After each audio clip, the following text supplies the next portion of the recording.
Alô Comunidade, a voz do povo no seu rádio. Música, informação, cultura, reportagens, convidados especiais e muito mais num só programa. Aumente o volume, o Alô Comunidade está no ar. Boa noite, estamos aqui hoje, terça-feira, nosso podcast da Alô Comunidade, da Rádio Comunidade, nos estúdios da Rádio Comunidade, com o meu amigo Gabriel, esse parceiro, Gabriel Finamore. Esse nome também eu vou te falar, viu, Gabriel? Mas é um parceiro aí que eu conheci aí nas nossas andanças aí da vida, e tenho muito prazer de ter amizade sua, viu, Gabriel? Então, nada mais justo do que a gente bater aquele papo hoje. Gabriel, vou pedir para você se apresentar um pouquinho, enquanto isso, né, as pessoas vão entrando aí. Esse aqui é o meu amigo, meu parceiro, presidente da associação Ação Gueto, né, o Gabriel Finamore. Gabriel, dá uma boa noite aí para os ouvintes, para quem está nos assistindo, e se apresenta um pouquinho para nós aí, por favor. Salve Quebrada, salve Brasil, Gabriel Finamore aqui na voz, Paraisópolis aí presente. Fernandão, primeiro, antes de me apresentar e agradecer, cara. É isso aí. Agradecer pela oportunidade, agradecer pela voz, pelo espaço. Eu acho muito importante que espaços, pessoas assim como você, que deem essas oportunidades e deem a voz, né, à periferia, a quem merece, quem precisa ser ouvido, porque a gente sabe que, infelizmente, as grandes mídias, né, os grandes apresentadores, tal, dificilmente eles dão oportunidade para instituições pequenas, para pessoas pequenas, que estão de menor expressão, né? Então tem um programa aí na Rádio Comunidade, enfim, na própria comunidade, apresentado por Periférico, é sempre aí. muito legal, muito importante.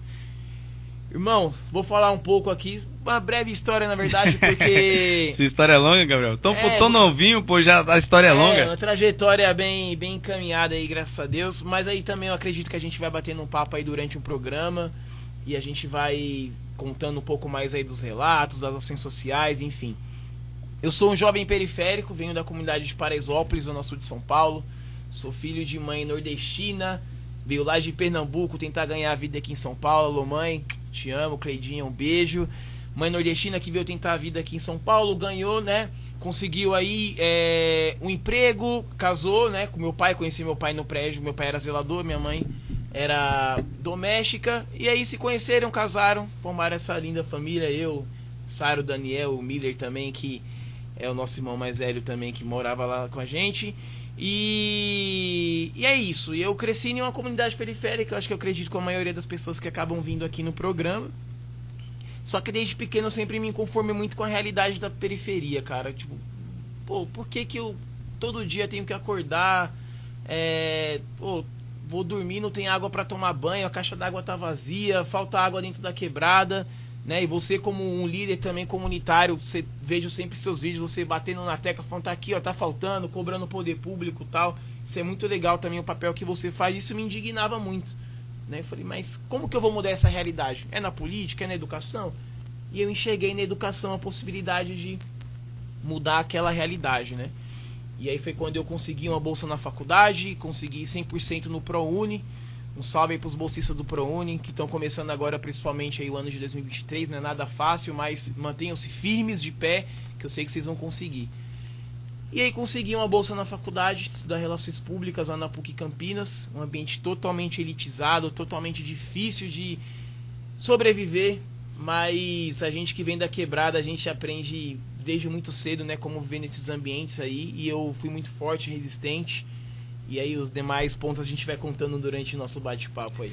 Ô Gabriel, você é Relações Públicas, né?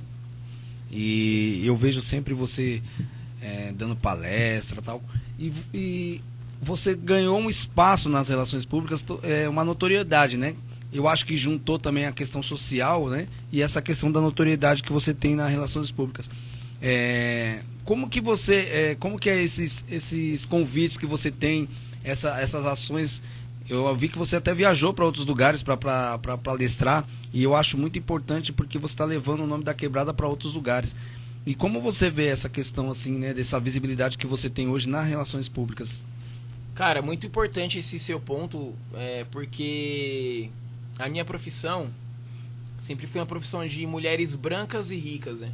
conhecida como as mulheres do cerimonial, do protocolo, as mulheres que organizavam os eventos, né? Dificilmente você via uma pessoa como eu, periférica, do meu estereótipo, de chegar na universidade e ocupar aquele espaço. Dificilmente. Hoje tem muito mais, graças aos programas sociais, mas antes não tinha, né? E quando eu entrei em relações públicas, eu também entrei para fazer eventos. Eu também entrei para ser mais um naquele ambiente, ganhar meu dinheirinho e tal, enfim, sair da comunidade, para fora tal. Mas eu entendi que a partir do momento que eu ganhei uma bolsa para entrar na faculdade, eu tinha que devolver para a comunidade o conhecimento que eu tinha adquirido lá dentro. Porque era muito injusto eu entrar na faculdade como bolsista do ProUni, ganhar visibilidade, oportunidade e sair de lá simplesmente não devolver nada, né? Só que eu não me encontrava na profissão, tinha muitas opções, muitas coisas, até que eu tive a oportunidade de ter uma matéria na faculdade muito legal chamada comunicação comunitária. Comunicação comunitária, que a gente abordava muito sobre as rádios comunitárias, sobre a ascensão da rádio comunitária na época da ditadura militar, sobre os programas sociais, enfim, principalmente no Nordeste, principalmente ali no Pará, enfim, foi muito bacana. Porque ali, pela primeira vez, eu me sentia representado e eu vi que eu podia fazer alguma coisa de diferente dentro da minha profissão, que não era só eventos, que não era ficar no Instagram fazendo comunicação digital ou comunicação interna, enfim, não. Eu comecei a pensar as relações públicas um pouco fora da caixa. Legal. Alguém já tinha pensado isso, mas eu com essa jovialidade, com essa experiência e tal. E aí foi quando eu consegui, através do meu desejo, vontade de devolver para a favela o conhecimento que eu tinha adquirido, foi quando eu fundei a ONG, né? A ONG Ação Gueto. E aí foi o que acabou gerando visibilidade, dando oportunidade e abrindo vários caminhos para eu conseguir entrar dentro das próprias universidades, de outras instituições, né, para falar um pouco sobre a profissão, falar um pouco sobre a realidade na comunidade. E isso foi muito bacana, porque foi se estendendo, se expandindo, ganhei prêmio, um monte de coisa. E foi um sucesso, cara. Foi não, tá sendo, né? E eu tô bem feliz com essa fase na profissão que eu tô vivendo, assim. Você falou que, então foi, na verdade, foi as relações públicas que te levou pro social ou foi o contrário? Eu cresci na igreja, né? Hoje eu não frequento nada tal, mas eu automaticamente já tinha um coração muito altruísta ali.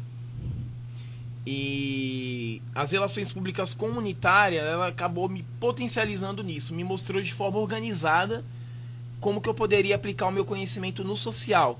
Porque não basta, o social não basta você ter só o coração, a mente daqui. Não, você tem que pensar estrategicamente, não basta só ir lá fazer uma ação e tal. Pô, você vai dar uma cesta básica pro cara, beleza.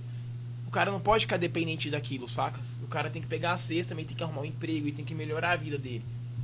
E as relações públicas veio para isso, para me ajudar a potencializar esse lado social que queimava muito dentro de mim, né? Ó, o Emerson tá dizendo aqui, ó, ninguém ajuda a periferia, quem ajuda os periféricos são os periféricos. Você é o cara, Gabriel, parabéns. O Emerson é lá da Zona Leste. Ó, Gabriel, é muito complicado, né, cara, mas você vê que, você uma vez falou pra mim isso, né, a gente tem que ocupar os espaços, né, então a gente tem que tá nesses espaços pra gente dar voz, como você falou mesmo. E a Ação Gueto, né, que você tá levando, que leva o nome dela aí, como que na pandemia, como que foi antes da pandemia, né, que você, ou foi durante a pandemia que você foi pra cima mesmo com a Ação Gueto? Cara, falar sobre essa ONG é sempre muito emocionante, cara, porque ela veio em um momento muito delicado, não só da minha vida, mas como da vida de muita gente, né? E ela veio logo após esse sentimento que eu tava tendo de devolver pra comunidade. Eu tinha sido demitido na empresa que eu tava indo super bem, eu trabalhava com catadores, ajudava os catadores, então o meu lado social tava em atividade mesmo. Só que a empresa não tinha mais condições de pagar meu salário, fui demitido e tal. Só que eu tinha me planejado financeiramente, porque eu já estava percebendo que a área do reciclável estava sendo atingida de alguma forma, né? Então, ano de 2019 eu me preparei financeiramente. Então, 2020 eu sobrevivi praticamente com recursos que eu tinha juntado em 2019. Não comprava roupa, não dava bonito nem nada, mas pelo menos tinha meu dinheirinho ali, tá? Pra me manter, né? E o Ação Gueto, ele surge nesse momento, né? Que a gente busca ajudar a comunidade e não saber como, né? E aí eu me lembro muito bem de um desafio que nós fizemos na internet, tinha muitos desafios bobos. Eu te desafio a jogar um balde de gelo no seu irmão, tal. Eu vou fazer um desafio que faça sentido na vida de alguém. E aí eu pensei, falei, cara, vou desafiar o povo a doar a cesta básica. E aí eu joguei na internet, eu falei, com prazo de uma semana para arrecadar 100 cesta, não sei o quê. Porque ao mesmo tempo que eu tenho uma rede muito elitizada, que eu tenho uma rede muito humilde, eu também tenho uma rede muito elitizada. Eu estudei no lugar elitizado, eu criei boas amizades, bons vínculos. E aí, mano, em 2 dias, cara, nós conseguimos arrecadar 113 cesta básica. A meta era uma semana, em 2 dias nós batemos a meta. Legal. Foi absurdo, cara. E aí só cresceu, só expandiu e graças a Deus a ONG tá voando aí. Mas foi desse jeito, nessa realidade da pandemia, fizemos o desafio, arrecadamos e tá voando. Mas a Ação Gueto não fica só no seu reduto lá, né? Ela expandiu, né? Porque eu vejo você em outros lugares também levando o nome da Ação Gueto, né? Porque ela se originou lá onde você mora, não é isso? Isso. Apesar de a primeira ação ser aqui no Capão Redondo. Nossa primeira ação foi aqui no Capão Redondo. Nós somos de Paraisópolis, nascemos em Paraisópolis. Porém, a nossa maior atuação, deixar claro aqui, que eu já fui muito criticado por isso, não é que a gente deixa de atuar em Paraisópolis. Mas a nossa maior atuação não é dentro da comunidade de Paraisópolis, porque lá tem muitas entidades. Lá tem uma CUFA, tem o G10, tem muita entidade grande. E a gente precisa ir, Fernando, para um lugar que as pessoas não vão. A gente precisa vir no Parque Fernanda, a gente precisa ir na Ocupação City, na Nova Jersey, no Olaria, que embaixo passa um duto da Petrobras, que em cima tem uma torre da Eletropaulo, que quando chove alaga o barraco. A gente precisa estar nesses lugares. A gente não pode estar em um lugar que está todo mundo lá. Tem outros lugares precisando da gente, que a mídia não dá atenção, que a mídia não dá importância e que tem muito potencial. Então a nossa atuação ela se expande e é itinerante por conta disso. Então a gente não fica localizado em um lugar só, a gente expande o negócio, entendeu? E isso tem gerado muita discussão e ao mesmo tempo muitos agradecimentos, que as pessoas elas falam, pô, ninguém chega aqui, mas vocês chegam, né? Então é muito bom pra gente isso, a gente continua nessa mesma pegada, né, com grandes parceiros que também têm nos ajudado a chegar nestes lugares, a sair do assistencialismo, e tem dado certo. Você falou uma coisa que na pandemia a gente fez muita ação, né, de entrega de marmitas, né, de levar na Praça da Sé. Só que a gente chegava lá, já tinha um monte de gente lá. E aí você via aquele monte de embalagem, às vezes desperdício, sabe? Aí o que a gente fez? Começou a mudar, aí para outros lugares. Por quê? Porque lá já estava saturado. Porque na pandemia todo mundo focou lá. E os outros lugares não tinha. Aí a gente pegou e mudou a estratégia. Porque a gente foi a primeira vez, na segunda vez a gente viu a mesma situação. Aí a gente chegava uma perua atrás, chegava outra. E aí aquele monte de embalagem. Teve uma vez que até o policial até falou pra gente, lá na Paulista, que a gente devia orientar o pessoal que a gente estava dando, porque eles deixam depois tudo jogado, pra gente na hora que fosse dar, orientar eles. Você acredita? Porque já ficava acumulando. Eu cheguei a presenciar um cara olhar assim para ver a cara da marmita, assim, abrir para ver se ele é para ele escolher. Então, acho que você falou uma coisa que vai de encontro, né? Ficou muito saturado. E agora, essa questão também, né? Não adianta você ir nos lugares que já estão, né? Porque já estão sendo assistidos, né? E tem outros lugares que não. E talvez não tenha essa visibilidade, igual você falou. Paraisópolis, Heliópolis, são lugares que são comunidades que são bem difundidas, né? E o resto, né? E as ocupações que estão por aí, né? Então, é bem isso mesmo. Gabriel, a gente estava falando da ação do gueto, mas você também teve várias atuações, né? Você também foi convidado para coordenar, né? Ser diretor lá no complexo do Ibirapuera. E como é que foi essa experiência para você? Cara, foi uma experiência muito louca, porque eu jamais imaginei que eu, quanto um jovem periférico, né, poderia assumir, estar em um lugar daquele, né? Quando eu fui a primeira vez, acho que eu tinha 10, 11 anos, eu fui em um projeto de tênis lá que tem lá no Paraisópolis, que inclusive hoje quem coordena é o professor Rogério, né? Era um patrocínio da Bovespa, que bancava as quadras, a estrutura. E eles foram levar a gente para assistir o atletismo e tal, né? Ter esse contato com os esportes olímpicos. E eu fui como um jovem normal, tal, uma criança. E aí eu me pego vendo quase, sei lá, 15 anos depois, eu no mesmo lugar e atuando ali, fazendo a gestão, a coordenação daquilo, né? Eu voltei depois ali, eu acho que, acredito, em 2013, 14, eu voltei ali para assistir um amigo participar da competição. Não, foi no período da Olimpíada. Era o processo de eliminação e tal, né? Pra ver quem iria disputar para a Olimpíada. E eu fui lá assistir. Mas eu jamais, eu acho que é muito do que muitos jovens periféricos pensam, né? Tipo, pô, não é pra mim esse lugar, né?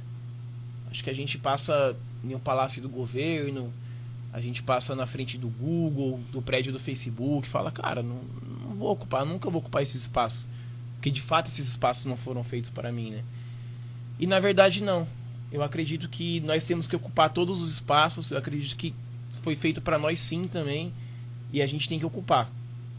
O não a gente já tem, a gente tem que ir lá, lutar, batalhar pelo sim, arriscar. Se a gente não arriscar, cara, eu tive um professor que ele falava muito de ousar, né?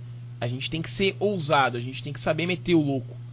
Se a gente não mete o louco, irmão, a gente vai ficar sempre naquele conformismo, naquela realidade, a gente nunca vai saber se aquilo de fato cabe a nós, né? Se a gente vai assumir aquele lugar, né? Então, pra mim, foi uma experiência muito, muito boa e posso dizer que a mais desafiadora da minha vida, assim, né? Mais desafiadora. Ô Gabriel, você falou dos jovens periféricos estar no espaço. Mas nesse tempo que você ficou lá, você conseguiu implantar essa questão de trazer os jovens para lá, os jovens periféricos para lá, para o complexo? Você acha que era viável isso? Você cogitou isso? Eu acho que não era viável porque estávamos no momento político, no momento de eleição. E isso era bem complicado, porque tudo vinculava, até o fato de você ter uma ONG te vincula, pô, ONG política, não dá certo, não sei o que e tal, né? Então foi um pouco difícil, mas o que nós podíamos fazer, nós fizemos, né? Eu me lembro que nós tivemos um evento da Disney, e cara, eu sempre vi isso na televisão, né? Pô, jamais eu tinha grana pra ir em um evento desse, desde pequeno, isso passa na televisão desde os anos 90, Disney on Ice, por exemplo, passar lá na televisão, eu não tinha grana. E as crianças da periferia, muito menos. Então, a gente fez o quê? Para começar a ocupar esses espaços, juntamos um monte de criança, alugamos ônibus, um monte de coisa, e levamos a criançada para assistir. As crianças saíram de lá chorando, cara, perplexas. Elas nunca tinham entrado em nenhum complexo, no ginásio do Ibirapuera. Muito menos assistindo um evento da Disney, que ela só via na televisão. Então, não deu tempo de ocupar todos os espaços, mas nós conseguimos dar passos importantes aí. Também tem um pessoal da Copa 18 do Forte, por exemplo, que outrora jogava em uma quadra e eles conseguiram, através da nossa atuação ali dentro da secretaria, ocupar aquele espaço, mandar jogos dentro do ginásio. E tem a periferia ocupando, né? A periferia que foi ali através do professor José Carlos, do Vitor, a periferia começou a ocupar aquele espaço a partir do futebol. Já, pô, imagina, um moleque da quebrada vai falar, nunca vou jogar num espaço desse aqui no ginásio de Ibirapuera, imagina, tal. E de repente ele se vê jogando uma final de campeonato no ginásio. Isso é grandioso, cara. Grandioso. Então, só pra você ter ideia, só pra finalizar aqui, esse negócio de ocupar, só o fato de nós termos convidado, por exemplo, uma equipe de Hortolândia, de um amigo meu, parceiro William, lá, que tem um projeto social muito forte lá, de Hortolândia, pra jogar aqui, só de ter convidado, os caras saíram na mídia, saíram no jornal, o prefeito foi olhar o projeto, o secretário foi olhar o projeto. Então, eu acho que é dar um pouco a voz, dar visibilidade a essas pessoas, porque aí sim elas começam a ocupar os espaços. Eles não conseguiram vir jogar, não tinha tanto apoio, mas conseguiram outras visibilidades dentro do município deles. E eu acho que no fim das contas é isso que importa. Essa visibilidade, né, às vezes com um gesto, né, igual você falou, já potencializa o jovem estar nesses lugares, né, ocupando o espaço, né, Gabriel? Eu acho muito importante. Eu, por incrível que pareça, quando eu fui pequeno, agora você me fez recordar, minha mãe me levou, eu e meu irmão. Eu não sei se minha irmã já estava viva, mas era um evento do Holiday. É isso aí. Então, é o mesmo. Então, eu fui lá, mas eu era muito pequeno. Eu lembro que a gente foi, mas eu não lembro se minha irmã, eu sou mais velho que ela, mais 7 anos, né? Eu não lembro se ela existia nessa época. Mas a gente foi muito bacana mesmo. Mas minha mãe é professora, também tem essa questão ligada à cultura, né? Que ela sempre preservou, então acho que foi isso. Mas, Gabriel, o que a gente vê muito, né? Acho que na periferia é o que eu falo, nós ter essa oportunidade, esse acesso. Teve um rapaz que veio aqui, o Lincoln, ele é lá do Itaim Paulista. E aí ele veio fazer um mini doc aqui. Muito bacana, ele fez uma gravação aqui com a gente, falando sobre a rádio e tal, Banca Jovem, que chama, que ele estava representando, e ele falou que ele estava na beira do campo com um drone, e aí ele com o controle do drone na mão, as crianças ficou tudo, né, deslumbrada com aquilo, né? Aí ele deixou as crianças olhar, né, tocar, as crianças ficou deslumbradas. Aí eu falei para ele, Lincoln, sabe o que é isso? É o acesso. A gente tem que trazer esses acessos para a periferia. Porque quando a criança ou o jovem olha aquilo, é uma coisa que às vezes ele nem nunca viu na vida, né? E é outro mundo para ele. Então abre o horizonte. Porque na periferia o que a gente vê, Gabriel? É só exemplo mau, é só exemplo ruim, né? A gente não vê um exemplo bom. Então por isso que eu enalteço os exemplos, assim como você, faço questão de você estar aqui por isso, porque você é um exemplo. Porque você pode inspirar muitos jovens, né? Que acompanham o seu trabalho, que você eu quero ser igual o Gabriel, né? Porque você é um diferencial, né? Você mais do mesmo não adianta. Então a gente tem que ter esses exemplos bons e você é um deles. E aí eu falei pro Lincoln, né? Falei, Lincoln, só de você fazer isso, quem sabe um daqueles, vamos supor que tivesse 4 ali, um poderia pegar e falar assim, mano, eu vou estudar isso daí, quero ser videomaker, quero ser fotógrafo, por ele ter o acesso, né? Por ele ver aquilo, né? Então, eu acho que precisa ter o acesso, né? Precisa ter oportunidade. Eu costumo dizer, a gente fala do esporte, né? Eu que sou muito ligado ao esporte, por causa do karatê, eu falo, eu não quero ter só futebol na quebrada, não quero ter só quadra, eu quero ter outras modalidades, né, para criança que não joga futebol, que não tem a aptidão para jogar futebol, mas ele pode jogar um basquete, pode jogar um vôlei, pode jogar um hand, mas precisa ter.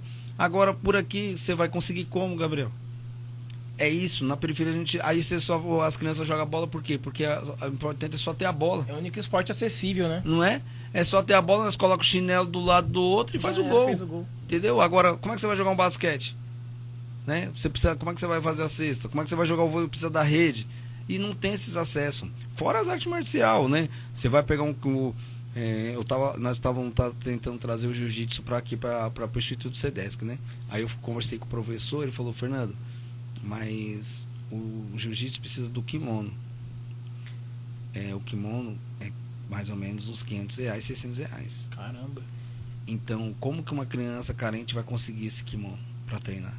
Aí ele falou, vamos ter que vamos fazer outro tipo de modalidade que não precisa do kimono. Para quê? Para as crianças participar. Mas você entende que a gente não tem até isso, porque como que a criança vai ter um kimono de R$600, o salário mínimo R$1.200, o pai trabalha o dia todo para ganhar. Então é muito difícil, né, esses acessos. Então a gente precisa ter esses parceiros, que seja o poder público, ou que seja o poder privado, para ajudar, né, nessa questão, né? Mas infelizmente não tem essas pessoas, né? Eu falo o elo, né? O elo de ligação. A gente precisa do elo de ligação para trazer isso, né?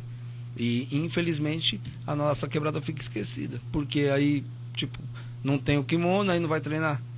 Então é bem complicado, né? No karatê a gente já consegue, pelo menos, não é a mesma coisa, mas consegue desenvolver com a calça de moletom e uma camiseta, né? A capoeira já é mais acessível, né?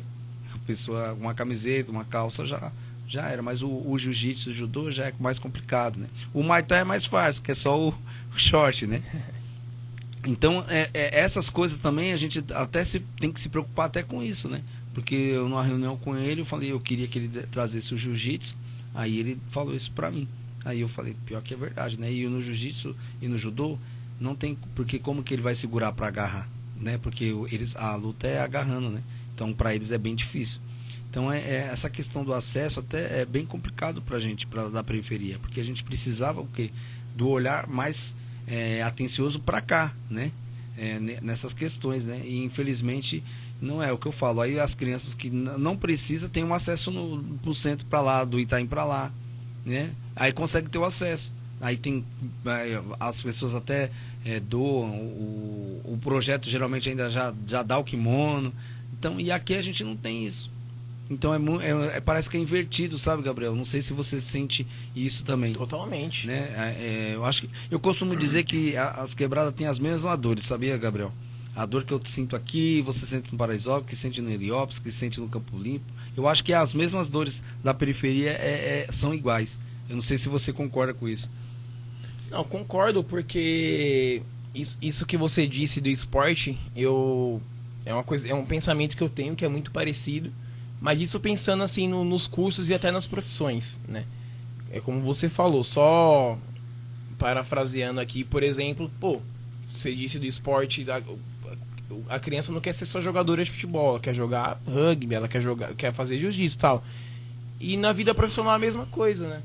Ela não quer mais fazer informática, ela não quer mais fazer um curso de portaria, ela não quer mais fazer um curso de auxiliar administrativo. A gente não pode ter essa visão tapada de que o jovem periférico, o adolescente periférico, ele tem que se enquadrar em uma caixinha. Não dá, não tô menosprezando, falando, não, o jovem ele quer ser mais, ele quer potência, pô. A favela é potência. Acho que a CUFA fala muito isso, né? Favela não é carência. A Cris Assunção, ela veio aqui, ela é liderança da CUFA, ela falou justamente isso, a favela é potência. Potência. Isso mesmo. A gente não pode menosprezar e colocar, a gente vê, tem um rapaz de Paraisópolis que foi lá na NASA desenvolver um trabalho por conta de um trabalho que ele fez no Dom Veremundo Totti, que é a escola pública municipal. Cara, olha a potência que é a nossa comunidade, entende? E a gente limita muito essa falta de investimento em outros programas que expandem, que vão além da bolha, infelizmente, acaba limitando, né? E aí a gente cresce com a juventude frustrada, uma juventude que não se expande. Por exemplo, no Paraisópolis a gente está muito forte na área audiovisual.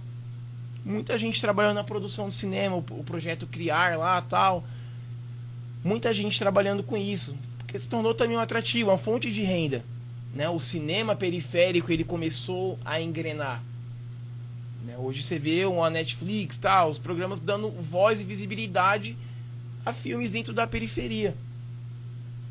Então acredito que seja isso. Falta muito esse olhar para outras coisas que não sejam básicas dentro da comunidade. Né? E eu digo básica nesse mesmo sentido que você disse aí.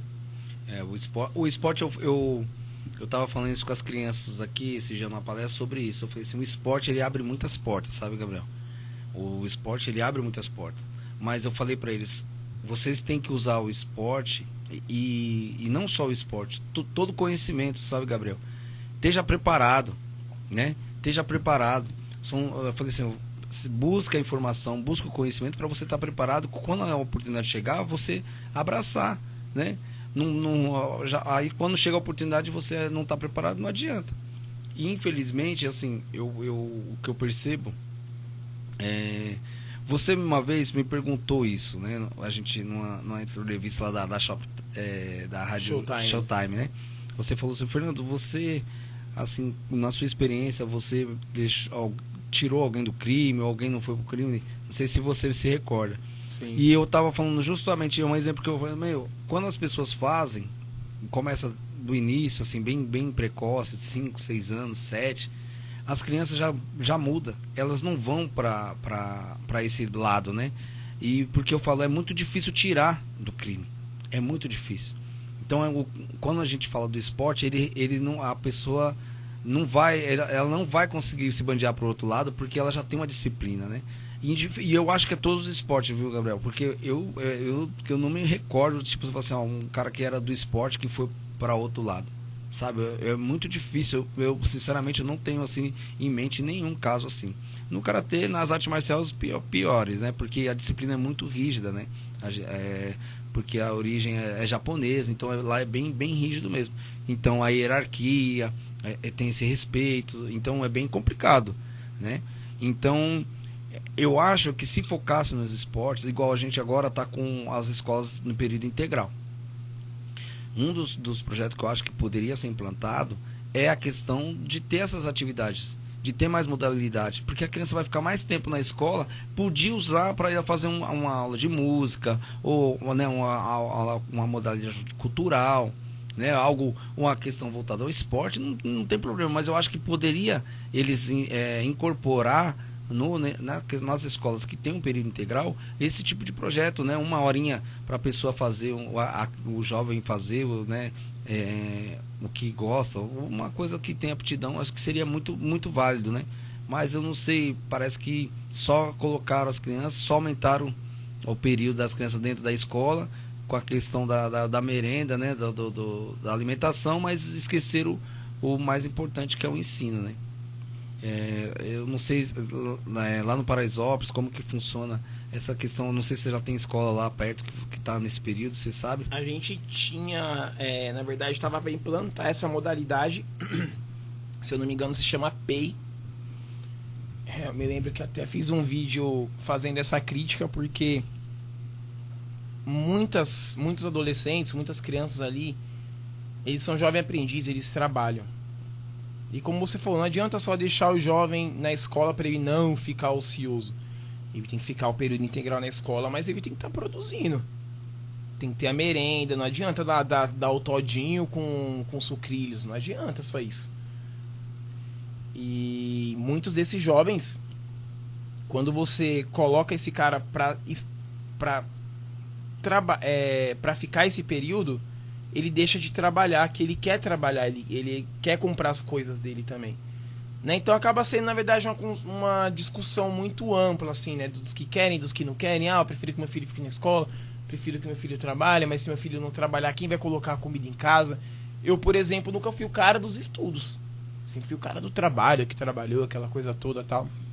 Não tô falando que é pra fazer isso, não larga a escola. Não, tô falando isso, mas eu, particularmente, era o cara que se me tirasse do trabalho, eu ficaria doente. Porque eu adorava acordar cedo, pegar o busão e trabalhar. Fui jovem aprendiz com 15 anos de idade. Fui jovem aprendiz 3 vezes. Um ano no Banco do Brasil, um ano no Itaú, e depois fui numa farmácia de manipulação. Então sempre gostei, né? Então acho que é uma discussão, acaba sendo uma discussão muito ampla, assim. E como você disse, vai implantar o ensino integral? Vai, beleza. Mas que realmente seja um ensino de qualidade.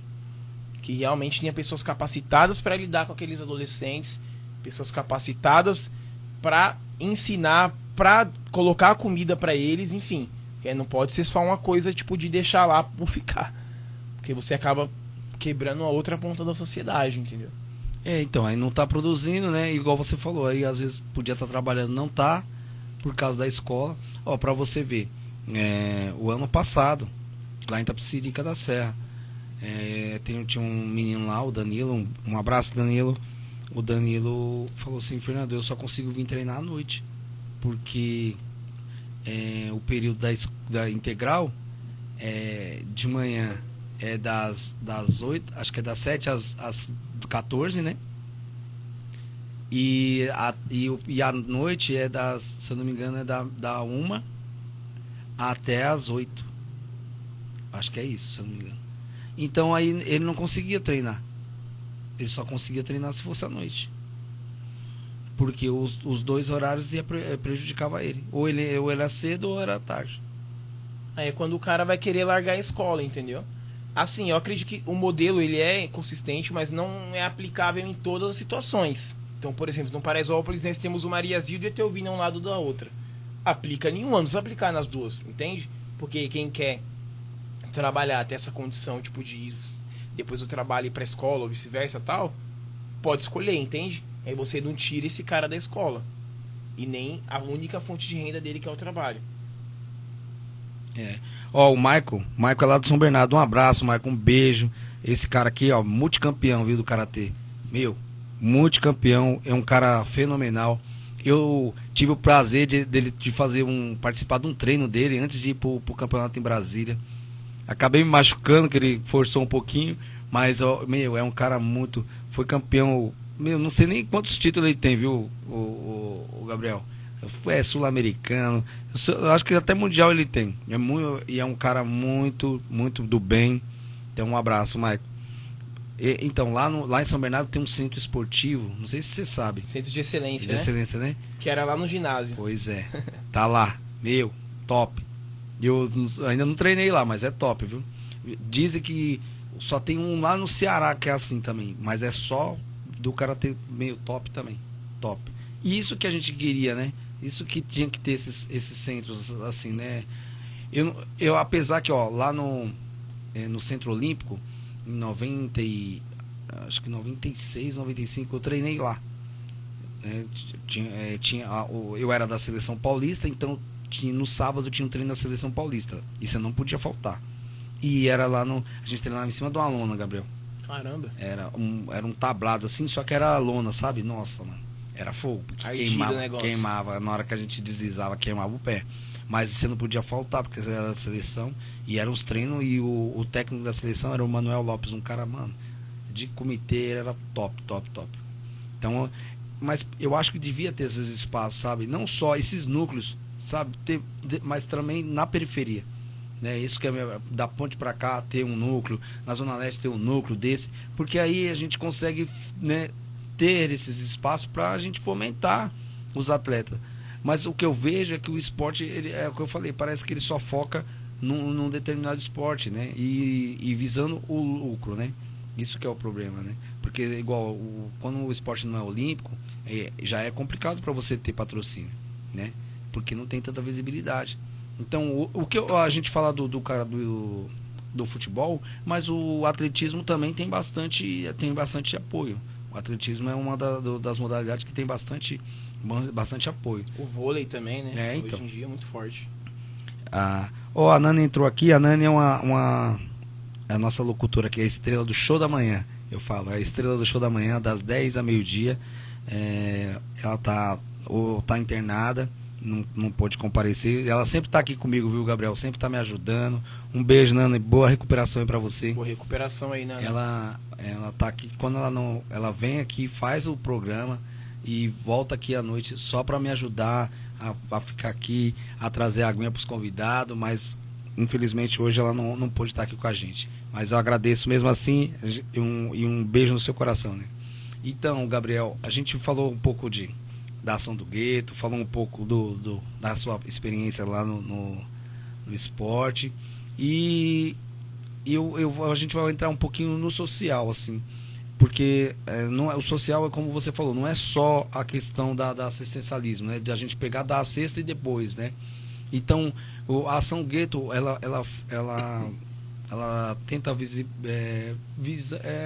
outras áreas, né? Fazer outras vertentes, ou só essa questão do assistencialismo, da cesta básica? O Ação Gueto, ele, a partir do momento que ele viu que precisava virar a chave, parece que virou a chave em todos os sentidos. Automaticamente. A gente começou a contar com parceiros excelentes que vieram, nos deram a mão e falaram, vamos caminhar juntos. Começamos com a parceria da Juvenil, que é lá do Paquararibá. Ajudaram a gente na formatação da documentação. Sem documentação, sem estatuto, você não consegue nada. E a Juvenil foi essencial nesse início de trajetória. Temos a parceria hoje aí da Casa Universitária Brasil, na pessoa do Jair, do Leandro, e a gente consegue ofertar aí até 85% de bolsa. Inclusive, gostaria de recomendá-los para vir aqui falar um pouco. Legal. E até fazer uma parceria com um programa para divulgar, conseguir bolsa para a comunidade. Isso é bom, Gabriel, a gente precisa, viu? São várias instituições de ensino em parceria e a gente, através deles, consegue divulgar e levar as pessoas a estudarem, né? Entrarem nesse caminho de educação e mudarem a sua perspectiva de vida. Nós temos a Work. A Work, eles nos ajudam a levar oportunidades de trabalho para as comunidades. né? Então, por exemplo, a gente vai fazer uma ação de cesta básica, mas a gente faz ação de empregabilidade. Eles têm muitas vagas nas áreas de bares e restaurantes, muitas mesmo. A gente senta com as pessoas, formata o currículo delas, encaminha para esses restaurantes e os restaurantes entram em contato. E essas pessoas conseguem trabalho nessas áreas, né? E restaurantes e bares, assim, diga-se de passagem, muito bons, pagam salários bons, assim. Que também são pessoas que a gente pode trazer aqui, fazer uma ação na comunidade, estamos à disposição, tá? Porque realmente são pessoas que nos ajudam a pensar em outra perspectiva. É isso que a gente precisa, né, Gabriel? Mudar a perspectiva. E assim, não por último, e também não menos importante, se esqueci algum parceiro, eu peço desculpas, tá? Mas não menos importante, a gente tem MPH, que doa uma quantidade mensal, doa cestas básicas para nós aí todo mês, né? E a gente, através deles aí, a gente consegue levar esses mantimentos para as comunidades. Também tem o pessoal do Unidos do Bem, na pessoa da Cláudia, o pessoal lá do Lá Nova Francisco, o pessoal da CUFA Paraisópolis. Como não falar da CUFA Paraisópolis na pessoa da Cláudia, sempre foram muito parceiros com a gente. Então são amigos do bem, Fernando, que vão se juntando e vão fazer nessa teia. Eu falo a corrente do bem. A corrente do bem, exato. A corrente do bem. E aí vai juntando aqui tal, e a gente vai se ajudando. A gente vai se ajudando, a gente vai se complementando e daí a gente consegue dar as mãos e caminhar junto. Porque no social é assim, cara. Se você não dá a mão pra caminhar junto, você não sobrevive. Gente, vocês que são do social e estão assistindo, não tentem caminhar sozinhos. É muito difícil. Você pode conseguir, mas é muito difícil você alcançar, você conseguir a sua visibilidade, conseguir impactar as pessoas de fato. Então, tentem se ajudar, tentem se juntar com outras instituições, porque de fato vai fazer muito sentido quando vocês verem o resultado chegando. Você falou do Unidos do Bem, o Carlos, né? O seu Carlos é um cara que eu conheci na pandemia e a gente conseguiu fazer aí 300 marmitas aí para a comunidade. Ele me doou, a gente levou numa comunidade carente lá, foi muito bacana. Fiz lá as refeições junto com ele. E é um cara muito do bem, viu? Muito do bem. O ano passado eu teve até um bingo. Eu até ganhei um presentinho lá, um brinde no bingo. Eu falei assim, mano, eu tô me sentindo o tiozinho do bingo, viu? Mas foi muito bacana o evento, viu? O Carlos é muito gente boa, assim, o seu Carlos. E a gente precisa de pessoas assim. Eles estão com o projeto da Cozinha Solidária, né? Estão levando nas comunidades. Eu quero até trazer ele aqui para conhecer também. Mas o seu Carlos é bem complicado, porque o bicho é corrido mesmo. Um beijo, seu Carlos. Vilagran lá, acho que o Vilagran tá tomando. Muita gente começou a casar, né? Que ficou represado 2020, 2021. Todo mundo tá casando aí agora. Aí tá cheio de evento, mas é um cara do bem e ajuda bastante, viu? E é isso, né, Gabriel? Eu acho que o social é a gente. Eu costumo dizer assim, a gente construir pontes, né?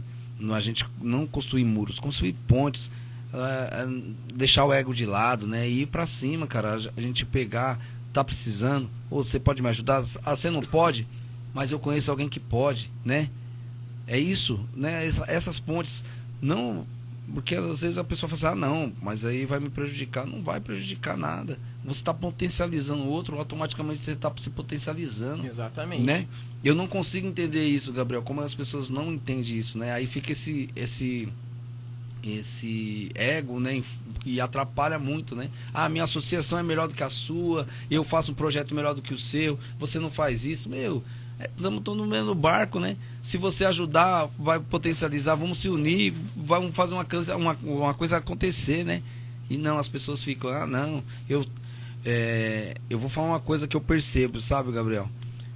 Eu acho que a política atrapalha muito, porque tem pessoas que ela deixa de ter vantagem para ajudar a comunidade por causa de apoio político, infelizmente. Então, eu acho que às vezes a política atrapalha muito. Tipo assim, porque você me apoia, o fulano não pode ajudar sua ONG.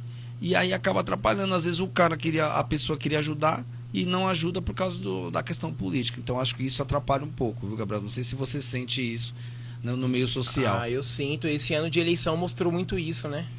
Ah, eu não tive votação naquela comunidade, por que eu vou ajudar aquela comunidade? É triste, né, É muito triste. Então, por isso que eu digo que as ONGs, elas têm que andar de mãos dadas, elas têm que caminhar juntas justamente por isso. Para que a gente não fique refém. A gente não fique dependente de político, a gente não fique dependente do parlamentar, do dinheiro que vem. Não. Para que a gente mostre a nossa força mesmo, a nossa visibilidade. E a partir disso, a gente comece a ter os recursos, né? A captar os recursos. Então acredito que seja isso. A gente não depender de nenhum parlamentar, eu acho que é a melhor coisa. Primeiro que a gente não vai ficar devendo voto, devendo gratidão, devendo nada. A gente simplesmente tá ali caminhando com as nossas próprias pernas, né? Eu costumo dizer assim, seria tão bom se o cara fosse, não, se você tem alguém para ajudar, beleza, mas eu também quero ajudar, não importa se você vai trazer voto ou não, eu vou ajudar. Mas o político não vê dessa forma. Na minha visão, para mim não é lógico isso, sabe? Se fosse eu, mano, tem alguém te ajudando, eu posso ajudar? Não, beleza. Ajuda. Todo mundo, você está ajudando a comunidade, em prol da comunidade, mas o cara não pensa assim, não, aqui é meu reduto político, então aqui você não mexe. Aí vai o outro, aí que você não mexe. E aí, aí o cara fica refém, porque o cara fica esperando o político não manda a emenda e você fica refém. Isso é ruim, né? Sim. E poderia ser diferente, né? Poderia todo mundo, o seu projeto é legal, eu vou mandar a emenda aí, eu gostei do projeto, vou mandar a emenda também. Você tem um projeto do Karatê, vou mandar, tem um judô, vou mandar aí pra ajudar pra comprar os kimonos pra garotada aí do Parque Fernando. Poderia ser assim, né? Mas infelizmente, desde 2020 estou correndo atrás dos tatame. 50 peças de tatame. Aí tô correndo atrás, não consigo. 50 peças de tatame.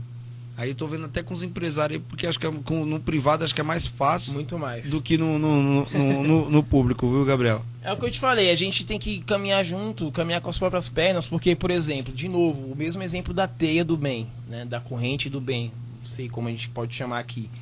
Mas se a gente tem esse universo, a gente se ajuda. Então, por exemplo,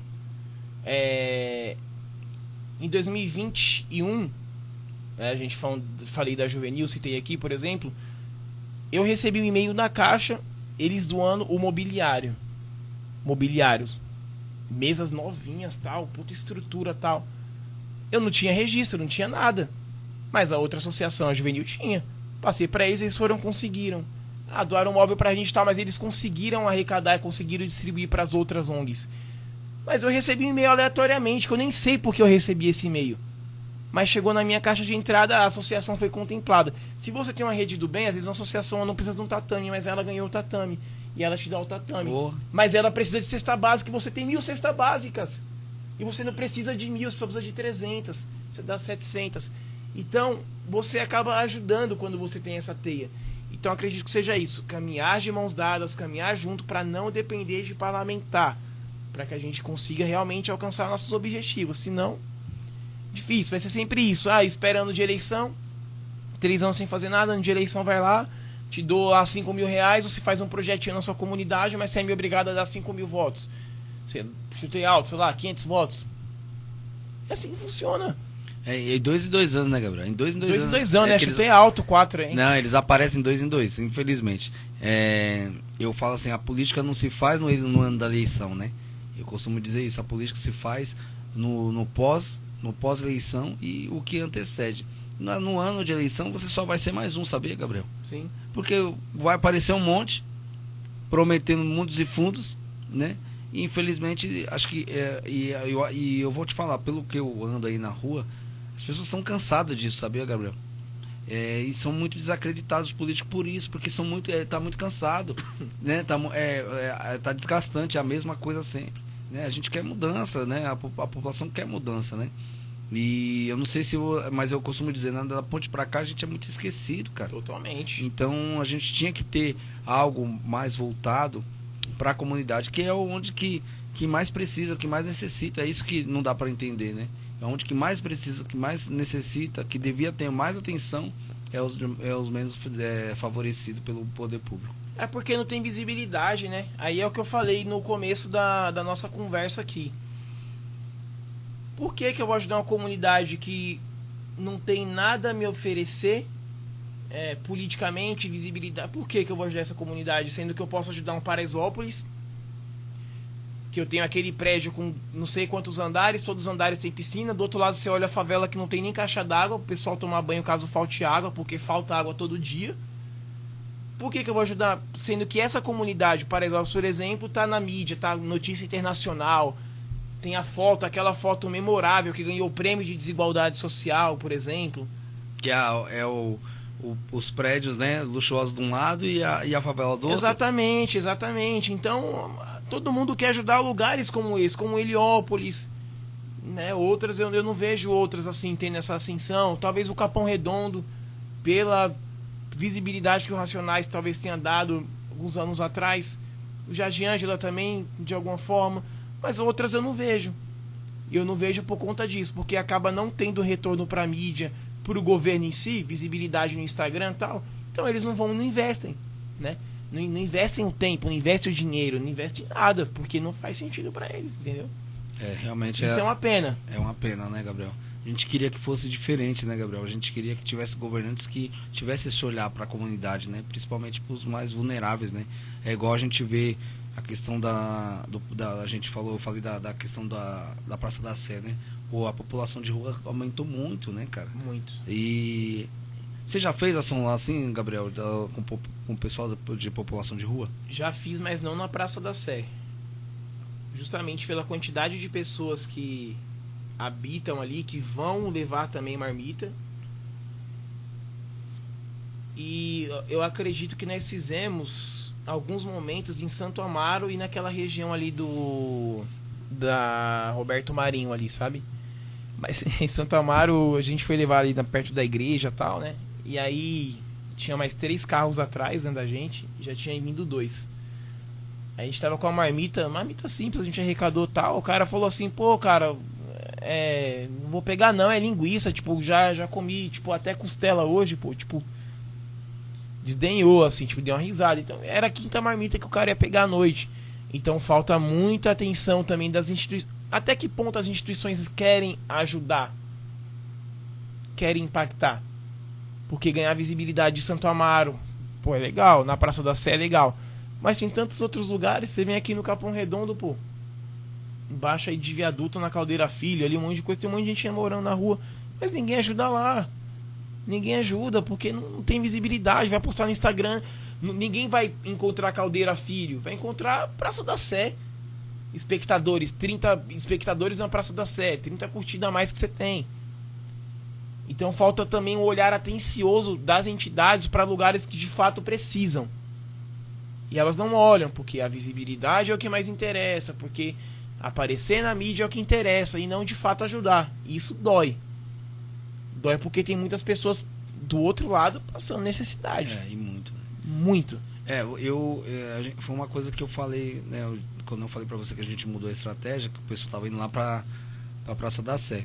E eu falei assim, mano, vamos fazer mais perto, que tem muita gente aqui, o pessoal tá falando pra mim que no Campo Limpo tem na Praça do Campo Limpo tem um morador lá, em Santa Amaro, até aqui no Capão Redondo mesmo, na Comendador, o pessoal falou que tem gente lá.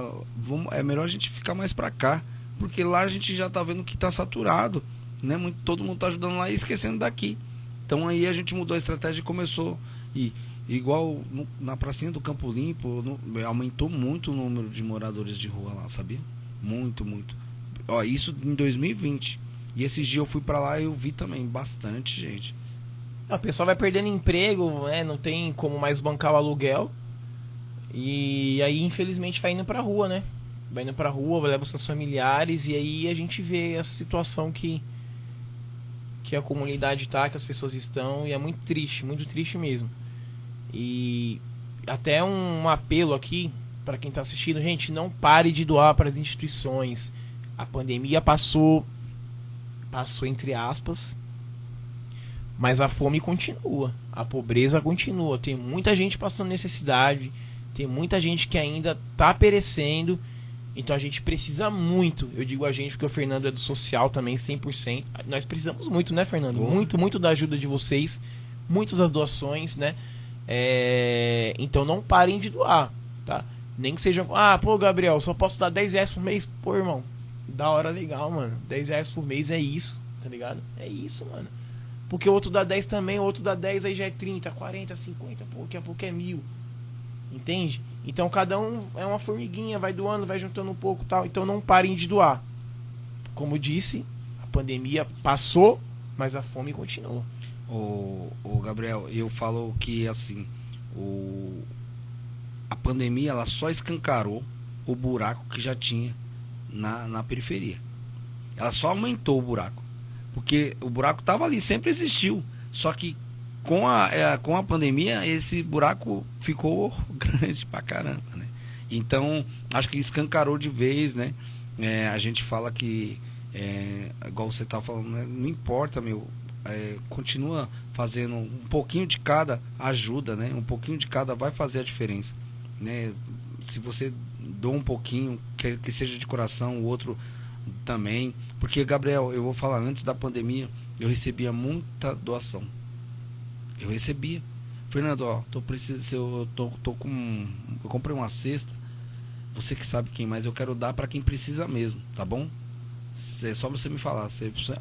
Teve um cara que falou assim, Fernando, eu quero adotar 5 famílias, antes da pandemia. Eu quero adotar 5 famílias. Você pode me ajudar? Eu quero porque você sabe quem precisa. Então você pode me dar os nomes das pessoas que precisam. 5 famílias eu quero adotar. Aí, chegou a pandemia, parece que sumiu, mano. Porque eu costumo dizer que muita gente que ainda doava, hoje está precisando. Sim. Então, a pandemia, ela só aumentou o buraco que a nossa comunidade já tinha, né? E é muito triste, porque, igual eu falo, eu te recebia muito, hoje as pessoas me procuram, eu falo, infelizmente eu não tenho. Não tenho mesmo, tá bem complicado para mim receber doação.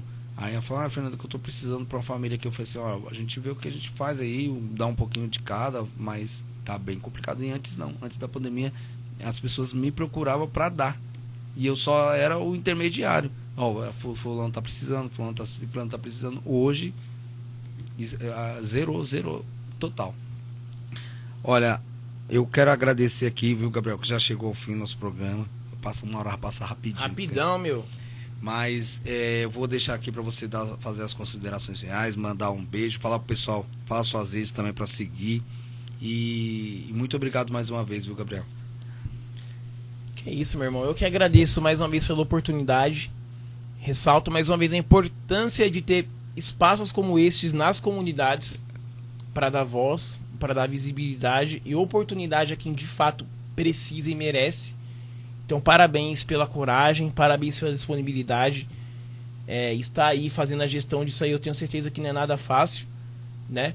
Mas parabéns e obrigado mais uma vez aí.